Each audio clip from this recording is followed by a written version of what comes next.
So, this video is what I think about my past lives. I think we should all upload a video where we talk about our past lives. I think that would be very interesting. I think that would be very cool if we could all know, maybe even know who we were in our past life. There's a guy named David Wilcock who thinks he's Edgar Cayce, and I believe him because if you look at photos of him and then photos of Edgar Cayce at the same age, they look like the exact same person. It's totally crazy. So like now when I see like David Wilcock, I'm not seeing David, I'm like looking at Edgar Cayce. It's pretty cool because kind of like, and then you have the Tibetan tulkus. They have like, I don't know how many of them. What is it, hundreds? Where they give clues, like a let's see, the Karmapa, of who's kind of like the Dalai Lama of Tibet, like the other Dalai Lama from the other lineage, gave clues about where he would get reborn. So, oh no, this other Tulku, this other Rinpoche gave clues about where he was going to be reborn. He said it was going to be in Mexico, and he gave like the street name or something like really detailed.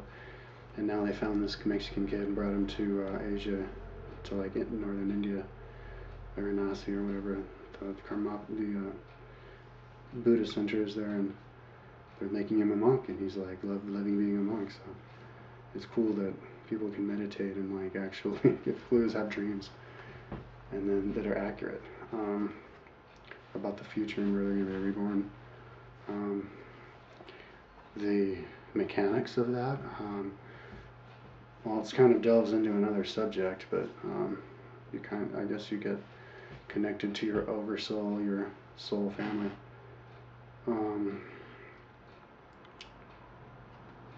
I think that's another video though. But yeah.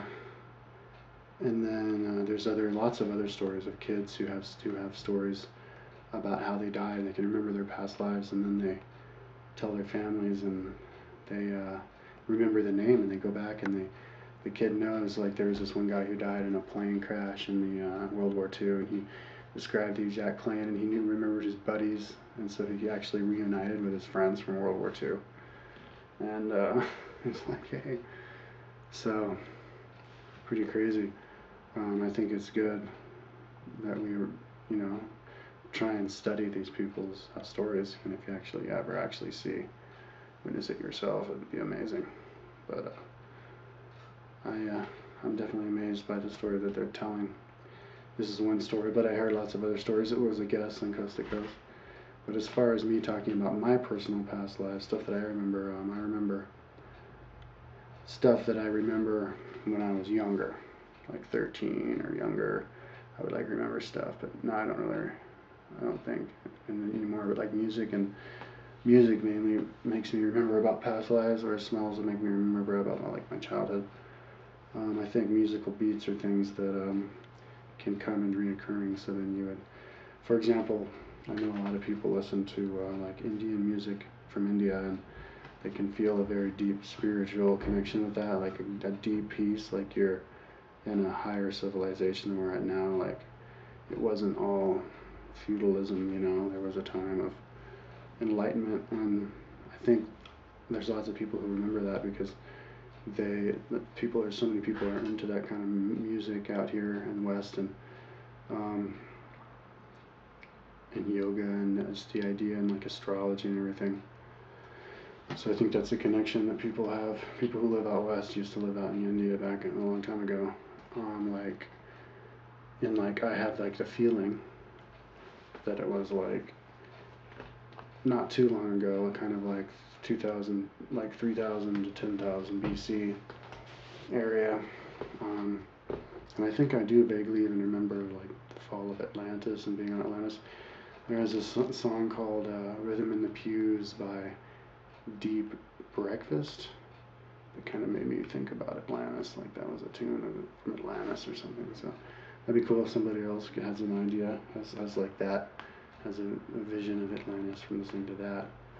And then I think other peaceful lives that I remember are like living in a castle next to the ocean, and being really beautiful and peaceful. And so when I hear like Enya, Watermark, I feel I kind of remember being back there.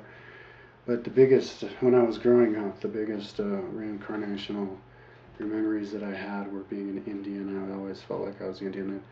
I'd run around, I'd be the Indian, my brother would be the cowboy. And I remember reading a book when I was like 5 years old called Child of the Sun or something. It was about a Hopi kid who lived in the Kiva with his mother, and he didn't have a father, and then he like, had a vision, and then he had like a dream that he actually met the sun, and he was his father. And anyways, it made me feel like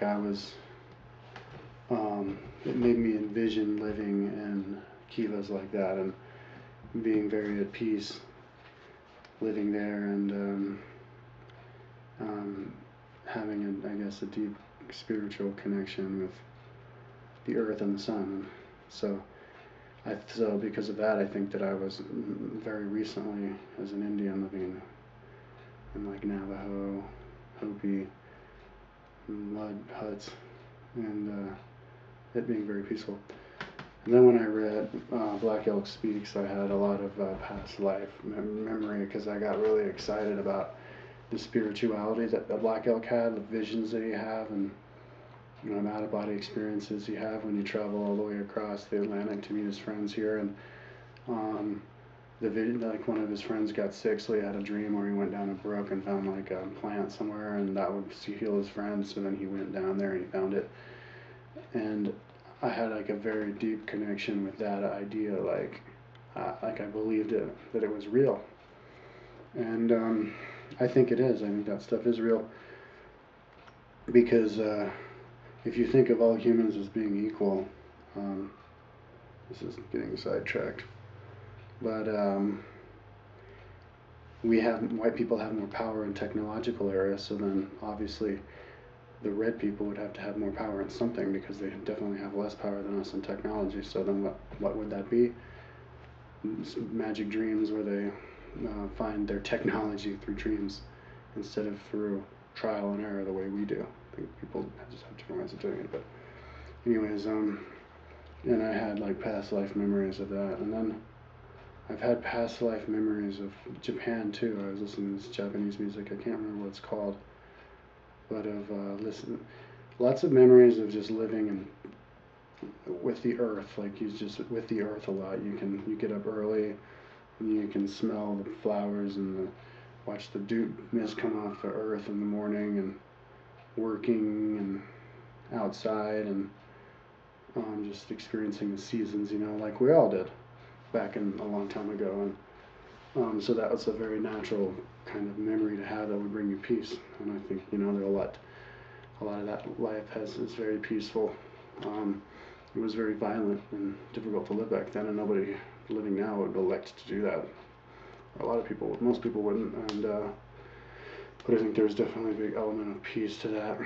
And but going back even farther, like, or maybe even intermittently, I do have like feelings of remembering of being like living in space, like, and traveling around space, like alone. Like maybe I had my own spaceship or something, but just like doing stuff and feeling like there was a bigger family out there. So